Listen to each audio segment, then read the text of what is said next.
Welcome to news TV 99 ముందుగా headlines చూద్దాం.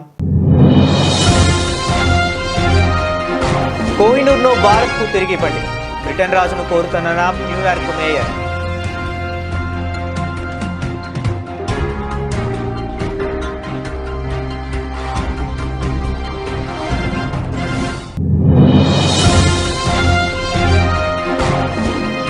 Triple తలాక్ చట్టాన్ని వ్యతిరేకించి మహిళా వ్యతిరేకత స్వభావాన్ని బయటపెట్టింది.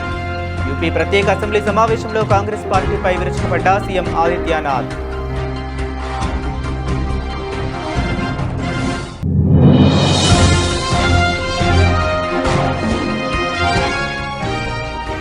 ముగిసిన బెంగాల్ ఎన్నికలు రెండో దశలో 91.66% పోలింగ్ ప్రకటించిన ఎన్నికల సంఘం.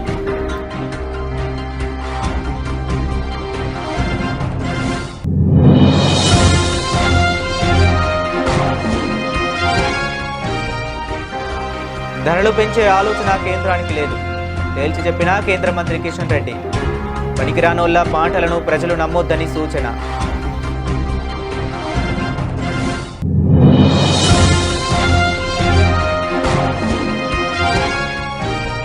తమ్మిడిహెట్టి బ్యారేజ్ని 150 మీటర్ల ఎత్తుతో నిర్మించడానికి వీలుగా చర్యలు తీసుకోండి.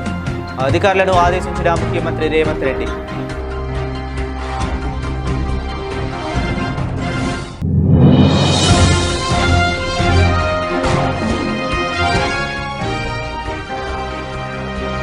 ఏపీ 10th ఫలితాలు విడుదల.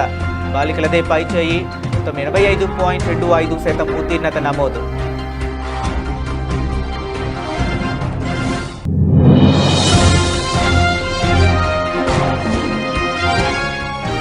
రేవంత్ రెడ్డి తాను మారిన మనిషినేనని చెబుతున్నారన్న కేసీఆర్. ఎన్నికల తరువాత కుంభకర్ణుడయ్యాడు కాబట్టి ఆయన చెప్పింది నిజమేనని చురక.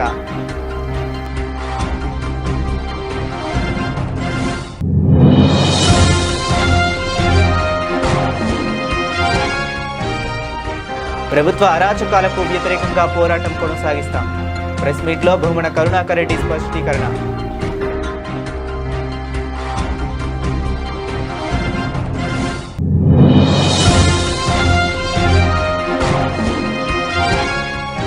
మే 10న హైదరాబాద్లో జన ఆగ్రహ సభలో పాల్గొననున్న ప్రధాని మోదీ. వివరాలు వెల్లడించిన బీజేపీ రాష్ట్ర అధ్యక్షుడు Ramachandra Rao.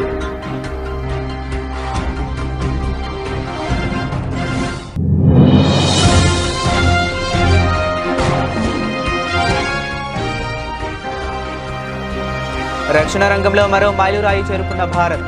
National anti ship missile ప్రయోగం విజయవంతం.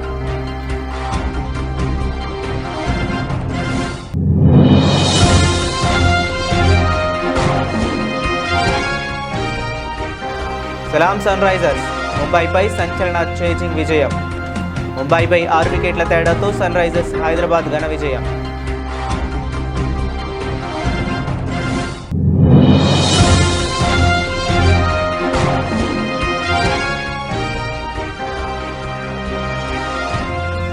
మార్కెట్లకు చమురు సెగ. భారీ నష్టాల్లో దేశీయ సూచీలు.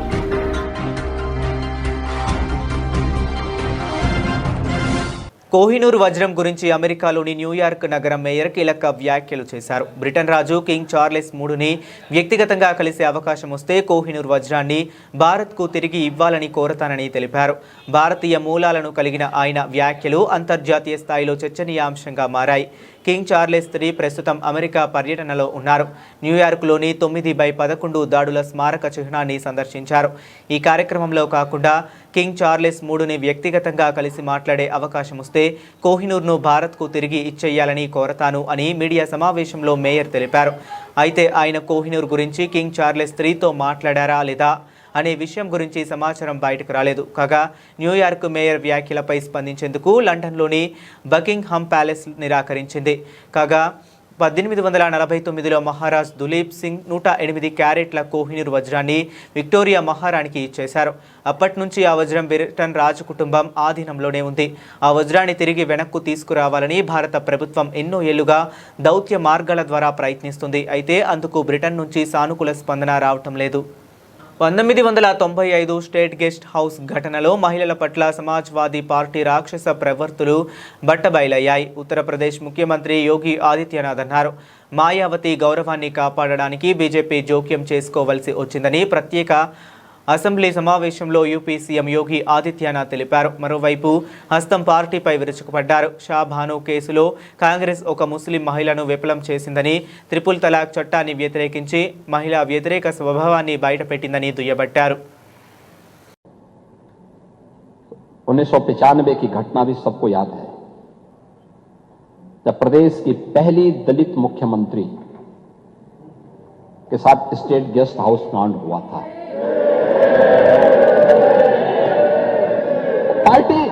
पार्टी कोई भी हो सकती है, लेकिन आपका आचरण क्या था? यह स्थिति थी।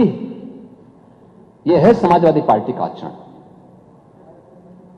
समाजवादी पार्टी के नेताओं के वक्तव्यों को अगर आप देखेंगे, आप याद करिए उस समय की बहुजन समाज पार्टी की नेत्री जो बाद में प्रदेश की मुख्यमंत्री बनी, भारतीय जनता पार्टी ने उनको सपोर्ट किया कि हां, एक दलित की बेटी को सम्मान मिलना चाहिए और वहां आगे बढ़े। देखो भाई, सवाल यह है कि उनकी बैसाखी पे सरकार तो सपा चला रही थी। यह नैतिक दायित्व तो आप लोगों का था, लेकिन आप लोगों की राक्षसी वृत्ति पर लगाम लगाने के लिए तात्कालिक रूप से आवश्यक था कि भारतीय जनता पार्टी उन्हें सपोर्ट करे, और भारतीय जनता पार्टी के नेतृत्व ने उस समय उस प्रकार की सौहार्दता का परिचय दिया।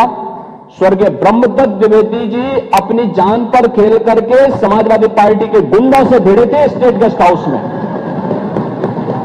तब जाकर के सुश्री मायावती जी सुरक्षित हो पाई थी। ये स्थिति थी आपकी।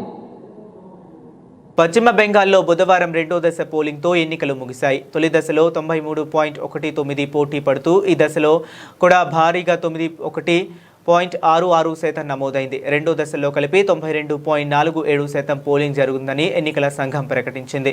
స్వతంత్ర అనంతరం పశ్చిమ బెంగాల్లో జరిగిన ఎన్నికల్లో ఇదే అత్యధికమని తెలిపింది. ఈ నెల 23న తేదీన తొలి విడత పోలింగ్ బీజేపీకి గట్టి పట్టున్న ఉత్తర బెంగాల్లో జరగగా, మలి విడత తృణమూల్కు పట్టున్న దక్షిణ బెంగాల్లో జరిగింది. భారీగా నమోదైన పోలింగ్ తమకు అనుకూలమంటే తమకు అనుకూలమని వైరి పక్షాలు రెండూ ప్రకటించుకున్నాయి.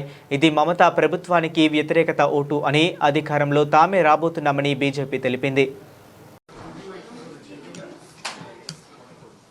আজকে যেটা আছে আমাদের সেকেন্ড ফেজে পোল যেটা 142 সিট ছিল, ওটা প্রায় 95% জায়গা শেষ হয়ে গেছে। সিলিং কাজ করছে, কিছু কিছু জায়গা পোলিং পার্টি অলরেডি ডিসিআরসিতে চলে গেছে। 2-4%, 5% বুথে এখনো ভোটিং চলছে, যেখানে আপনার লোক ভোটার 6 बजे থেকে আগে ভিতরে আসলেন, ভোটার স্লিপ পেয়েছিলেন, ওটা ভোটিং ওখানে চলছে। আমরা দেখতে পাচ্ছি, এক এক ভোটার দেখতে পাচ্ছি, সব দেখতে পাচ্ছি কন্ট্রোল রুম থেকে। তো আমি এটা বলবো না কি সম্পূর্ণ ভোট যেটা শেষ হয়ে গেছে আজকে, বাট যে স্ট্যাচুটরি টাইম ছিল ওটা শেষ হয়ে গেছে। অ্যান্ড এখন যেটা আছে আমরা জানি কি কত ভোটার মোট ভোট দেবেন আজকে। আজকে আমাদের ভোট ছিল 142 অ্যাসেম্বলি সিটস, 8টা জেলার মধ্যে, কলকাতা সাউথ, কলকাতা নর্থ, আপনার সাউথ 24 परगनास, नॉर्थ 24 परगनास, হাওড়া, হুগলি, নদিয়া और पूर्व बर्धमान। এর মধ্যে আপনার বুথ ছিল 41,001, 41001। অ্যান্ড আপনার যে আছে ভোটিং পার্সেন্টেজ যেটা 60টা পর্যন্ত আছে, এন্টায়ার ভোটিং পার্সেন্টেজ আসেনি এখানে, क्योंकि আমাদের কিছু বুথ যেটা আছে যেখানে আমাদের সিগন্যাল থাকে না, ওখানে সিম থেকে আমাদেরকে নিতে হচ্ছে। অ্যান্ড ওটা বুথ নিয়ে সব নিয়ে যেটা আছে এখন আছে 92.47। তো এটা হাড্ডাহাড্ডি লড়াই ছিল আমাদের ফেজ 1 ফেজ 2তে। ফেজ 2 যেটা ফেজ 1-এ যেটা ছিল ওর থেকে একটু বেশি হবে ফেজ 2তে ফেজ 1 থেকে। Let us see. 4 రాష్ట్రాల అసెంబ్లీ ఎన్నికల పోలింగ్ ముగియగానే కేంద్ర ప్రభుత్వం పెట్రోల్, డీజిల్ ధరలను పెంచుతుందన్న ప్రచారంలో వాస్తవం లేదని, ధరలు పెంచే ఉద్దేశం ప్రభుత్వానికి లేదని కేంద్ర బొగ్గు, గనుల శాఖ మంత్రి జి కిషన్ రెడ్డి తెలిపారు. దేశానికి అవసరమైన పెట్రోల్, డీజిల్లో 88% ఇతర దేశాల నుంచే దిగుమతి చేసుకుంటున్నామని చెప్పారు. ఒకవేళ ధరలు పెంచాల్సిన పరిస్థితి వస్తే ప్రభుత్వమే ప్రజలకు నేరుగా చెబుతుందని అన్నారు. ప్రతిపక్ష నేతలు సోషల్ మీడియా ప్రచారాన్ని ప్రజలు నమ్మొద్దని విజ్ఞప్తి చేశారు. హైదరాబాద్లోని దిల్కుషా అతిథి గృహంలో ఆయన మీడియా సమావేశంలో మాట్లాడుతూ రాష్ట్రంలో పెట్రోల్, డీజిల్, వంట గ్యాస్ నిల్వలు సమృద్ధిగా ఉన్నాయని, ప్రజలు ఆందోళన చెందాల్సిన అవసరం లేదని తెలిపారు. ప్రచార ప్రసార సాధనాల్లో కావచ్చు, కొంతమంది రాజకీయ నాయకుల యొక్క ప్రకటనలు కావచ్చు, దీనికి అంతటికీ కారణమని సందర్భంగా మనం వాస్తవంగా ఇంతకుముందు చెప్పడం జరిగింది. నార్మల్ గా పెట్రోల్ గాని డీజిల్ గాని ఎంతైతే మన తెలంగాణ రాష్ట్రంలో సరఫరా చేస్తా ఉన్నామో దానికంటే ఆల్మోస్ట్ డబల్ అవుతుంది. కొన్ని పెట్రోల్ గానీ డీజిల్ గానీ డబల్ సప్లై చేస్తాము. అదేవిధంగా తెలంగాణ రాష్ట్రంలో మరి 4,325 పెట్రోల్ డీజిల్ అవుట్లెట్స్ ఉంటే అందులో ఈ రోజు ఉదయం 106 పంపులలో స్టాక్ లేదు. అది కూడా యావరేజ్ ఉండేది, కొత్త కాదు. ఈ రకంగా యావరేజ్ సప్లై సమయంలో కూడా కొన్ని పంపులలో ట్రాన్స్పోర్ట్ సరిగ్గా సకాలంలో అందకపోవడం కానీ, వాళ్ళు ఇండెంట్ పెట్రోల్ పంపులకు సంబంధించినటువంటి వాళ్ళు సకాలంలో ఇండెంట్ పెట్టకపోవడం కానీ, వాళ్ళు డబ్బులు కట్టకపోవడం కానీ. ఇంతకుముందు ఏంటంటే డబ్బులు కట్టకుండా ముందే మనము పెట్రోల్ డీజిల్ సప్లై చేసాము. ఇప్పుడు ముందు కట్టండి మీరు, మనం కూడా ఇతర దేశాల కట్టాలి కదా. కాబట్టి కొంత పేమెంట్ బ్లాక్ క్లాస్ లేకుండా ఉండే విధంగా చర్యలు తీసుకోవడంతో ఈ 106 పెట్రోల్ పంపులు కూడా మరి కొంత అక్కడక్కడ బ్లాక్ క్లాస్ ఉంది. ఇప్పుడు మనం మీటింగ్ జరుగుతున్న సమయానికి వారు చెప్తున్నటువంటి లెక్కంటే ఆ 106 కూడా పరిష్కారం చేస్తున్నాం. దాన్ని కూడా కొంత సడలింపులు చేసి అన్ని పంపులలో కూడా మరి పెట్రోల్ గానీ డీజిల్ గానీ అందుబాటులో ఉండే విధంగా చర్యలు తీసుకుంటున్నాం. ఎందుకంటే 4,325 అవుట్లెట్స్ లలో ఈ రోజు ఉదయం 106, ఇప్పుడు సాయంకాలం వరకు ఆల్మోస్ట్ తగ్గించేటువంటి ప్రయత్నం చేస్తారు. తుమ్మిడిహెట్టి బ్యారేజ్ని 150 మీటర్ల ఎత్తుతో నిర్మించడానికి వీలుగా చర్యలు తీసుకోవాలని ముఖ్యమంత్రి రేవంత్ రెడ్డిని అధికారులను ఆదేశించారు. 152 మీటర్ల ఎత్తుతో కడితే మహారాష్ట్రలో ముంపు ఉంటుందని, మాధ్య మార్గంగా 150 మీటర్ల ఎత్తుతో నిర్మిస్తే ఆ ముంపు ఉండదని అధికారులు సీఎంకు తెలిపారు. పైగా 100 టీఎంసీల గోదావరి జలాలను గ్రావిటీతో శ్రీపాద ఎల్లంపల్లికి తరలించేందుకు అవకాశం ఉంటుందని పేర్కొన్నారు. ఈ బ్యారేజ్కి అనుమతి సాధించేందుకు కేంద్ర మంత్రి కిషన్ రెడ్డి నుంచి సహకారం తీసుకోవాలన్నారు. ఇందుకోసం కిషన్ రెడ్డికి లేఖ ఇవ్వాలని నీటిపారుదల శాఖ మంత్రి ఉత్తమ్ కుమార్ రెడ్డికి సూచించారు. ఎంసీఆర్హెచ్ఆర్టీలో క్యాంపు కార్యాలయంలో మంత్రి ఉత్తమ్, నీటిపారుదల శాఖ ఇంజనీర్లు, నిపుణులతో ముఖ్యమంత్రి ఉన్నత స్థాయి సమీక్ష సమావేశం నిర్వహించారు. ఈ సందర్భంగా తుమ్మిడిహెట్టి బ్యారేజ్ని ఎంత ఎత్తుతో కడితే ఏ మేరకు నీటిని తరలించేందుకు అవకాశం ఉంటుందనే దానిపై అధికారులు పవర్ పాయింట్ ప్రెజెంటేషన్ ఇచ్చారు. 140.50 మీటర్ల ఎత్తుతో కడితే 108.58 టీఎంసీల మేర నీటిని తరలించవచ్చని, 150 మీటర్ల ఎత్తుతో కడితే 129.23 టీఎంసీల దాకా తరలించే వీలుంటుందని వివరించారు. దాంతో సీఎం స్పందిస్తూ 148 మీటర్ల ఎత్తు విషయంలో మహారాష్ట్ర ఇదివరకే అంగీకారం తెలిపినందున మళ్లీ సంప్రదింపులు చేయాల్సిన అవసరం లేదన్నారు. 148 మీటర్ల ఎత్తుతో కట్టినా 150 మీటర్ల ఎత్తుతోనైనా ముంపుతో తేడా ఉంటుందని అధికారులు గుర్తు చేయగా, 150 మీటర్ల ఎత్తుతో బ్యారేజ్ కట్టడానికి అవసరమైన కసరత్తు చేపట్టాలని ఆదేశించారు.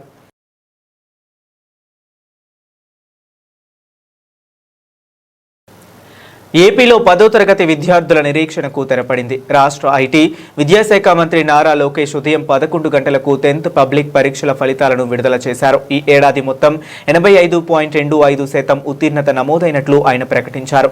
గత ఏడాదితో పోల్చి చూస్తే ఉత్తీర్ణత శాతం 4% పైగా పెరగడం గమనార్హం. బాలికల హవా, మెరుగైన ప్రభుత్వ పాఠశాలలు. ఎప్పటిలాగే ఈసారి కూడా 10వ తరగతి ఫలితాల్లో బాలికలు తమ సత్తా చాటారు. బాలికల ఉత్తీర్ణత శాతం 87.90% కాగా బాలుర ఉత్తీర్ణత 82.68% వద్ద నిలిచింది. దీంతో బాలురపై బాలికలు స్పష్టమైన ఆధిక్యం కనబరిచారు. అదే సమయంలో ప్రభుత్వ పాఠశాలల పనితీరు కూడా మెరుగుపడింది. ప్రభుత్వ పాఠశాలల్లో ఈసారి 78.39% ఉత్తీర్ణత నమోదైంది. గతేడాది 72.8% పోలిస్తే ప్రభుత్వ బడుల్లో ఉత్తీర్ణత శాతం పెరగడం రాష్ట్ర విద్యా వ్యవస్థకు సానుకూల సంకేతంగా భావిస్తున్నారు. విద్యార్థులు తమ ఫలితాలను పలు మార్గాల్లో సులభం చేసుకునేందుకు ప్రభుత్వం ఏర్పాట్లు చేసింది. అధికారిక వెబ్సైట్ results.bse.ap.government.in లో హాల్ టికెట్ నెంబర్ను ఎంటర్ చేయడం ద్వారా ఫలితాలు పొందవచ్చు. అలాగే ఈసారి మనమిత్ర వాట్సాప్ నెంబర్ 9552300009 ద్వారా కూడా ఫలితాలను పొందే సౌకర్యం కల్పించినట్లు మంత్రి లోకేష్ వివరించారు. ఇవే కాకుండా ప్రభుత్వ ప్రవేశపెట్టిన LEAP మొబైల్ యాప్, కేంద్ర ప్రభుత్వ డిజిలాకర్ యాప్లలో కూడా విద్యార్థులు తమ మార్కులను వివరాలు చూసుకోవచ్చు. తాను మారిన మనిషినని ముఖ్యమంత్రి రేవంత్ రెడ్డి చెబుతున్నారని, అయితే ఆయన చెప్పిన దాంట్లో నిజం ఉండదని బీఆర్ఎస్ వర్కింగ్ ప్రెసిడెంట్ కేటీఆర్ అన్నారు. ఎన్నికలకు ముందు ఆయన దానవీర సూరకర్ణ అయితే ఎన్నికల తరువాత కుంభకర్ణుడు అయ్యాడని ఎద్దేవా చేశారు. కల్వకుర్తి నియోజకవర్గానికి చెందిన పలువురు కాంగ్రెస్, బీజేపీలకు నాయకులకు బీఆర్ఎస్ పార్టీలో చేరారు. ఈ సందర్భంగా కేటీఆర్ మాట్లాడుతూ ఎన్నికలకు ముందు ఆయన పాలమూరు బిడ్డ, ఇప్పుడు కనీసం పాలమూరు ప్రాజెక్టును పట్టించుకొని బిడ్డ అని ఎద్దేవా చేశారు. నాగర్ కర్నూల్, పాలమూరులలోనే రైతులు రోడ్డెక్కి ఆందోళనలు చేస్తుంటే సిగ్గనిపించడం లేదా అని మండిపడ్డారు. విద్యుత్ ఇవ్వడం లేదని, గురుకులాల్లో విద్యార్థులు చనిపోతున్నారని, రైతు బంధు ఖాతాల్లో పడడం లేదని, వీటికి ఆయనకు సిగ్గనిపించడం లేదా అని ధ్వజమెత్తారు. ఈ మధ్యన ముఖ్యమంత్రి గారు అంటున్నాడు డైలాగ్, కొత్త డైలాగ్ నేర్చుకున్నాడు. నేను మారిన మనిషిని. మారిపోయిందంట. కరెక్టే, మారిపోయినావు. ఎలక్షన్లకు ముందేమో దానవీర శూరకర్ణ, ఎలక్షన్ల ముందు దానవీర శూరకర్ణ, ఏది కావాలంటే అది ఇస్తా అన్నాడు. ఇప్పుడు కుంభకర్ణ, లేస్తలేడు. మారిపోయిండు మనిషి, ఎగ్దం మారిపోయిండు. ఎలక్షన్లకు ముందేమో పాలమూరు బిడ్డ, ఇప్పుడు పాలమూరు ప్రాజెక్టును పట్టించుకోని బిడ్డ. ఎందుకు మరి నువ్వు ముఖ్యమంత్రిగా ఉండి ఏం లాభం ఈ రాష్ట్రానికి? నీ నాగర్ కర్నూల్లో, నీ పాలమూరులో అయ్యేలా రైతులు రోడ్డుకి ధర్నా చేస్తుంటే సిగ్గనిపిస్తలేదా? బాధ అనిపిస్తలేదా? గురుకుల పాఠశాలలు మేము బ్రహ్మాండంగా నడిపితే ఆనాడు ఇవాళ 140 మంది పిల్లలు చచ్చిపోయినారు ఆ గురుకులాల్లో ఈ రేవంత్ రెడ్డి వచ్చినాక. సిగ్గనిపిస్తలేదా? కరెంట్ ఇయ్యలేకపోతున్నావు, సిగ్గనిపిస్తలేదా? రైతు బంధు పడతలేదు, సిగ్గనిపిస్తలేదా? రైతుల ధాన్యం ఇవాళ రోడ్ల మీద తడిచి రైతులు ఏడుస్తుంటే బాధ అనిపిస్తలేదా? ఇంకా ఆయన అంటున్నాడు, మేము తిడుతుంటేనంట, ఇట్లా విమర్శ చేస్తుంటే ప్రజల పక్షాన ఆయనకు మా తిట్లు వింటుంటే ఆయనకు సాడిస్టిక్ ప్లెజర్ వస్తుందంట, పైశాచిక ఆనందం వస్తుందంట. ఏమనాలి ఆయనని? మేము ఇంకా ఏమనాలో కూడా అర్థం కావట్లేదు. అందుకే మీతో నా ప్రార్థన, మా కల్వకుర్తి సోదరులతోన, మనము మళ్ళీ లాస్ట్ కేసీఆర్ వస్తాడులే, ఇట్లా చేయి ఊపుతాడు, మేము కూడా ఇట్లా ఊపుదాము. కేటీఆర్ మధ్యలో ఒకసారి వస్తాడు, ఆయన కూడా ఇట్లా అంటాడు, మేము కూడా ఇట్లా అందాము, కానీ మేము మాత్రం ఏం చెయ్యము అంటే కుదరదు. శ్రీధర్ చెప్పింది అక్షర సత్యం. దయచేసి మా మిత్రులను కోరుతా ఉన్నాం, దయచేసి మీ స్థానిక సమస్యలు, మీ గ్రామాల్లో ఉండే సమస్యలు, మీ మండలాల్లో ఉండే సమస్యలు, అవి రైతులే కావచ్చు, కులవృత్తులే కావచ్చు, లేదా ఇతరులే కావచ్చు, విద్యార్థులే కావచ్చు, ఇంకోరి కావచ్చు, ఎత్తుకోండి. వాళ్ళ తరపున రోడ్డు ఎక్కండి, కదం దొక్కండి. ఇచ్చిన ప్రభుత్వానికి చంద్రబాబుకు మెగలోమేనియా వ్యాధి ఉందని, తనను తాను అతిశయోక్తిగా చిత్రీకరించుకోవటం ఆయన స్వభావమని వైఎస్ఆర్సీపీ రాష్ట్ర అధికార ప్రతినిధి భూమన కరుణాకర్ రెడ్డి తెలిపారు. రాజకీయాల్లో తనను తాను అత్యున్నతుడిగా చూపించుకోవటమే కాకుండా ఇతరులను తక్కువ చూపించే ప్రయత్నం చంద్రబాబు ఎప్పటి నుంచో చేస్తున్నారని పేర్కొన్నారు. టీడీపీ నూతన కార్యవర్గ సభ్యుల పదవి ప్రమాణ స్వీకారోత్సవంలో చంద్రబాబు చేసిన వ్యాఖ్యలు అత్యంత అభ్యంతరకరమని, 2 ఏళ్లలో తాము చేసింది చెప్పుకునేందుకు ఏమీ లేక వైఎస్ఆర్సీపీని, వైఎస్ జగన్ గారిని నిందిస్తూ గతి తప్పి మతి లేకుండా మాట్లాడుతున్నారని తిరుపతిలో మీడియాతో మాట్లాడిన భూమన చెప్పారు. మీరు ఈ రాష్ట్రంలో వందల వేల ఎకరాలన్నీ కూడా అప్పనంగా అప్పలాలు పంచినట్టుగా పారిశ్రామికవేత్తలకు, పెట్టుబడిదారులకు, మీకు కావలసినటువంటి వాళ్ళకందరికి కూడా పంచివేస్తున్నారు. తిరుమల తిరుపతి దేవస్థానానికి సంబంధించిన 3,000 కోట్ల రూపాయల విలువైనటువంటి స్థలాన్ని టూరిజం శాఖకు బదలాయించి అక్కడ ఒబరాయ్ హోటల్కు దారాదత్తం చేయటం, అత్యంత తక్కువ ఖరీదుకు వాళ్ళకి ఇవ్వటం, 3,000 కోట్ల రూపాయల ఖరీదు చేసేటువంటి పొలాన్ని, భగవంతుడి స్థలాన్ని ఆ రకంగా మారకం చేసేటువంటి అధికారం ప్రభుత్వ నేతగా మీకు లేకపోయినప్పటికీ, చట్టాలు ఎక్కడా చెప్పకపోయినప్పటికీ చట్ట వ్యతిరేకంగా మీరు టీటీడీ స్థలంలో ఒబరాయ్ హోటల్ నిర్మాణానికి శ్రీకారం చుడుతున్నారు. దామినీడు దగ్గర 22 ఎకరాల స్థలాన్ని ఎస్ఆర్ఓ రేటు ప్రకారం, అంటే ఎస్ఆర్ఓ రేటు అక్కడ 4.5 కోట్లు ఉంటే దాని ప్రకారం ఎకరా 30 కోట్ల రూపాయలకు పైగా విలువ చేసే 650 కోట్ల రూపాయల విలువ చేసేటువంటి స్థలాన్ని మీకు బినామీలుగా ఉండేటువంటి దివ్యశ్రీ డెవలపర్స్కి మీరు ఆశ్చర్యకరంగా దాన్ని ఇచ్చేస్తున్నారు. నెల రోజుల క్రితం మేము ఎస్ఆర్ఓ రేటుకు మీరు ఇచ్చినటువంటి జీవోనే మేము చూపిస్తే ఆ తరువాత అదే దివ్యశ్రీ డెవలప్మెంట్ వారు మేము ఎస్ఆర్ఓ రేట్ ప్రకారం 4.5 కోట్లతో రిజిస్టర్ చేయించి రాహుల్ గాంధీ చేపట్టింది భారత్ జోడో యాత్ర కాదని రాజకీయంగా దేశాన్ని విభజించే యాత్ర అని బీజేపీ రాష్ట్ర అధ్యక్షుడు ఎన్ రామచంద్రరావు విమర్శించారు. కాంగ్రెస్ చర్యలు దేశాన్ని విభజించేలా ఉన్నాయని, ఆ పార్టీపై ప్రజల్లో తీవ్ర ఆగ్రహం వ్యక్తమవుతుందని పేర్కొన్నారు. వచ్చే నెల 10వ తేదీన ప్రధాని మోదీ తెలంగాణ పర్యటనకు రానున్న సందర్భంగా పరేడ్ గ్రౌండ్స్ లో నిర్వహించ తలపెట్టిన సభా పోస్టర్ను బీజేపీ రాష్ట్ర కార్యాలయంలో ఆయన ఆవిష్కరించారు. ఈ సందర్భంగా రామచంద్రరావు మాట్లాడుతూ రాష్ట్రంలో కాంగ్రెస్ ప్రభుత్వంపై తెలంగాణ ప్రజల ఆగ్రహాన్ని ప్రతిబింబించే మోడీ సభకు జన ఆగ్రహ సభగా నామకరణం చేశామని వెల్లడించారు. ప్రధాని పర్యటన ఏర్పాట్లు, వివిధ అంశాలపై బీజేపీ ఎమ్మెల్యేలు, నేతలతో విస్తృతంగా చర్చించామని తెలిపారు. అందరికీ నమస్కారం. ఈరోజు ఎంపీ, ఎమ్మెల్యే, ఎమ్మెల్సీస్ ఒక మీటింగ్ జరిగింది ఇక్కడ. అందులో రేపు 10వ తారీఖు నాడు నరేంద్ర మోదీ గారు మొట్టమొదటిసారిగా పార్లమెంట్ ఎన్నికల తర్వాత మన రాష్ట్రానికి రాబోతూ ఉన్నారు. హైదరాబాద్ నగరంలో దాదాపు 8,000 కోట్ల, సుమారు 7,700 కోట్లు ఉంది. 8,000 కోట్ల ఒక పని ఏదైతే పెండింగ్ ఉందో అవన్నీ కూడా వారు ఇక్కడి నుంచి వర్చువల్గా ఇనాగ్రేట్ చేయడం జరుగుతుంది. తదనంతరం ఒక బహిరంగ సభ, మొట్టమొదటిసారిగా హైదరాబాద్ నగరానికి రావటము, నేను అధ్యక్షుడు అయిన తర్వాత కూడా ఇది మొదటి వారి ఒక రాక హైదరాబాద్కు, తెలంగాణకు. కాబట్టి పెద్ద ఎత్తున వారికి స్వాగతం పలకాలని చెప్పేసి కూడా నిన్న ఆ తరపు నుంచి తెలంగాణ ప్రజలకు, హైదరాబాద్ ప్రజల్ని కోరుతా ఉన్నాను. ఈ యొక్క పెరేడ్ గ్రౌండ్స్లో సాయంకాలం పూట 3 గంటలకు మొదలయ్యే కార్యక్రమం. వారు బెంగళూరు నుంచి ఇక్కడ వస్తారు. ఇక్కడ వచ్చి ఎయిర్పోర్ట్ దగ్గరనే వారు గవర్నమెంట్ ప్రోగ్రాంలో ఇనాగ్రేట్ చేసి పెరేడ్ గ్రౌండ్ రావడం జరుగుతుంది. ఈరోజు భారతీయ జనతా పార్టీ రాష్ట్రంలో ఒక ప్రత్యామ్నాయంగా ముందుకు పోతున్నటువంటి ఒక విషయం ఇది. మేధావులు, అదేవిధంగా మహిళలు, అదేవిధంగా యువకులు, జన్జీ ఏదైతే మనం పేరు అంటాం ఈ మధ్య, they are all attracted towards BJP. అందరూ కూడా బీజేపీ చూస్తూ ఉన్నారు. ఇప్పుడే ఎగ్జిట్ పోలు, సరే exit poll it is not a scientific indication, కానీ కొద్దిగా చాలా ఫేవరబుల్గా మనకు కనబడతా ఉన్నాయి. కాబట్టి ఈరోజు దేశమంతా కూడా మళ్ళీ నరేంద్ర మోదీ వైపు, భారతీయ జనతా పార్టీ వైపు చూస్తూ ఉన్నారు.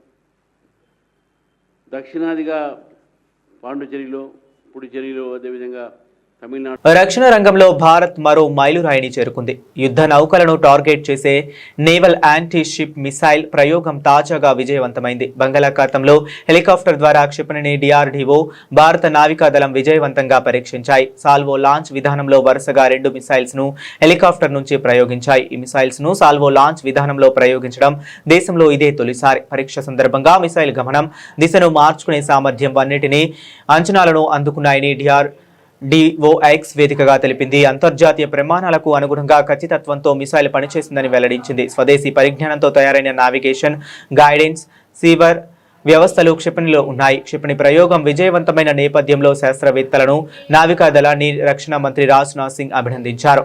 భారత అమూల పొదిలో క్షిపణి చేరికతో నౌకాదళం సామర్థ్యం మరింత పెరగనుందని తెలిపారు. ఐపీఎల్లో మరోసారి పరుగుల సునామీ సృష్టించిన Sunrisers Hyderabad Mumbai Indians పై చారిత్రాత్మక విజయాన్ని నమోదు చేసింది.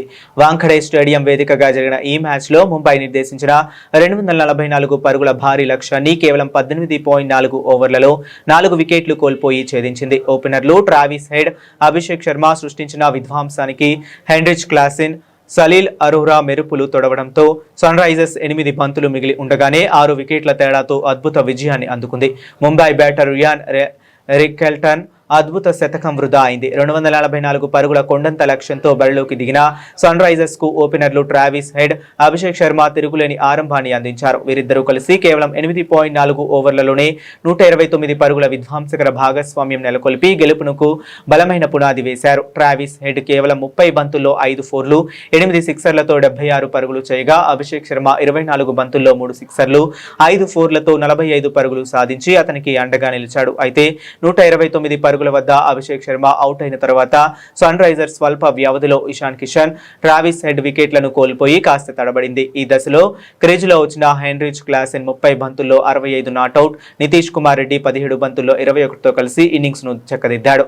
నితీష్ అవుట్ అయ్యాక కీలక సమయంలో క్రీజులోకి వచ్చిన యువ బ్యాటర్ సలీల్ అరోరా 30 పరుగులు చేసి అజేయంగా నిలిచాడు. ముఖ్యంగా అతడు బాదిన సిక్సర్లు మ్యాచ్ ను ఎస్ఆర్హెచ్ వైపు పూర్తిగా తిప్పేశాయి. హార్దిక్ పాండ్యా విసిరిన ఇన్నింగ్స్ 19 ఓవర్లలో సలీల్ అరోరా 1 ఫోర్, 2 సిక్సర్లు బాదడంతో సన్ రైజర్స్ విజయ తీరాలకు చేరింది. అంతకుముందు టాస్ ఓడి బ్యాటింగ్ కు దిగిన ముంబై ఇండియన్స్ నిర్ణీత 20 ఓవర్లలో 5 వికెట్ల నష్టానికి 243 పరుగుల భారీ స్కోర్ చేసింది. అయితే బౌలర్లు పూర్తిగా విఫలమవడంతో ముంబైకి ఓటమి తప్పలేదు.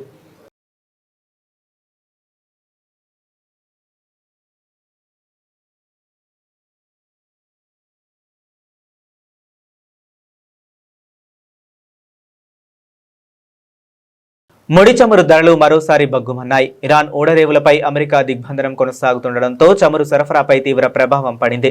ఒప్పందం కుదిరే వరకు దిగ్బంధనం కొనసాగుతుందని డొనాల్డ్ ట్రంప్ హెచ్చరించడంతో చమురు ధరలు అమాంతం పెరిగాయి. అంతర్జాతీయంగా బ్రెంట్ క్రూడ్ ఆయిల్ బ్యారెల్ ధర ఏకంగా 6% పెరిగి $120 దాటింది. 2022 తర్వాత బ్రెంట్ క్రూడ్ ఆయిల్ ధర ఈ స్థాయిలో పెరగడం ఇదే ప్రథమం.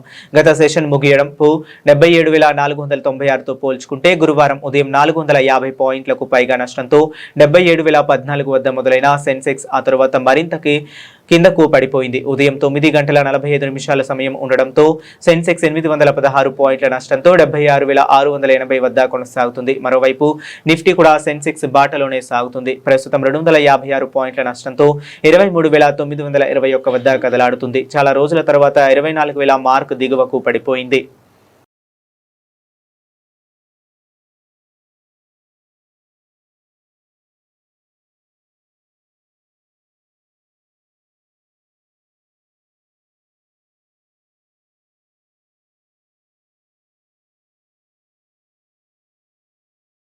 బులెటిన్ ముగించే ముందు మరొకసారి హెడ్లైన్స్ చూద్దాం. కోహినూర్ను భారత్కు తిరిగి ఇవ్వండి, బ్రిటన్ రాజును కోరుతున్న న్యూయార్క్ మేయర్.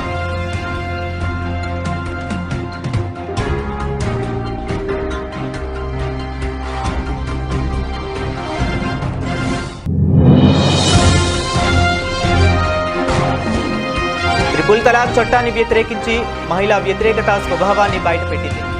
యూపీ ప్రత్యేక అసెంబ్లీ సమావేశంలో కాంగ్రెస్ పార్టీపై విరుచుకుపడ్డ సీఎం ఆదిత్యనాథ్.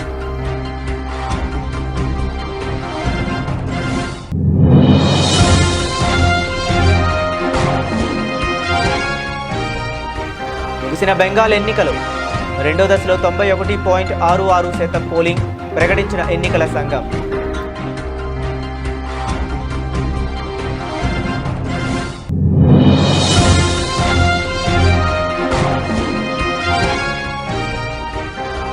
ధరలు పెంచే ఆలోచన కేంద్రానికి లేదు, తేల్చి చెప్పిన కేంద్ర మంత్రి కిషన్ రెడ్డి.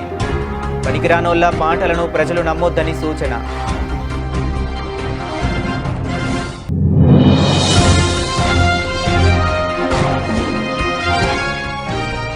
తమ్మిడిహెట్టి బ్యారేజ్ని 150 మీటర్ల ఎత్తుతో నిర్మించడానికి వీలుగా చర్యలు తీసుకోండి, అధికారులను ఆదేశించిన ముఖ్యమంత్రి రేవంత్ రెడ్డి.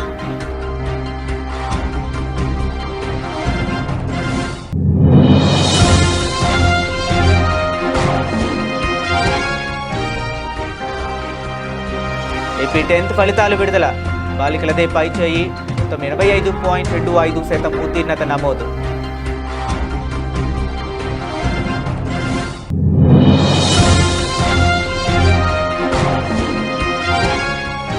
రేవంత్ రెడ్డి తాను మారిన మనిషినేనని చెబుతున్నారన్న కేటీఆర్. ఎన్నికల తర్వాత కుంభకర్ణుడయ్యాడు కాబట్టి ఆయన చెప్పింది నిజమేనని చురక.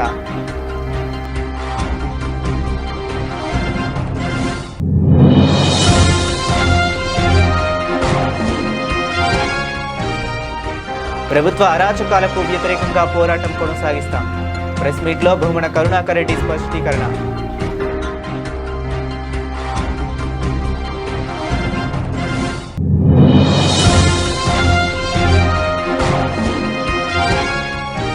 మే 10న హైదరాబాద్లో జన ఆగ్రహ సభలో పాల్గొననున్న ప్రధాని మోదీ.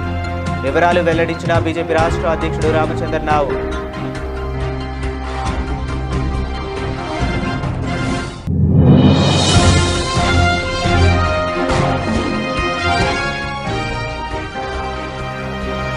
రక్షణ రంగంలో మరో మైలురాయి చేరుకున్న భారత్.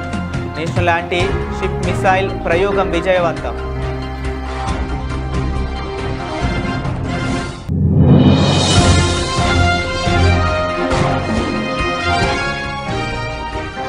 సలాం సన్ రైజర్స్ ముంబైపై సంచలన చేజింగ్ విజయం.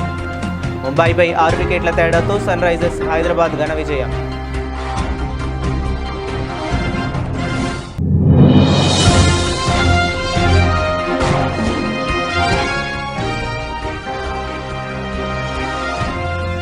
మార్కెట్లకు చమురు సెగ.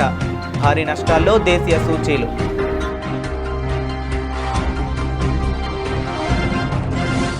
ఇవి ఇప్పటి వరకు ఉన్న అప్డేట్స్. మరిన్ని అప్డేట్స్ కోసం కీప్ వాచింగ్.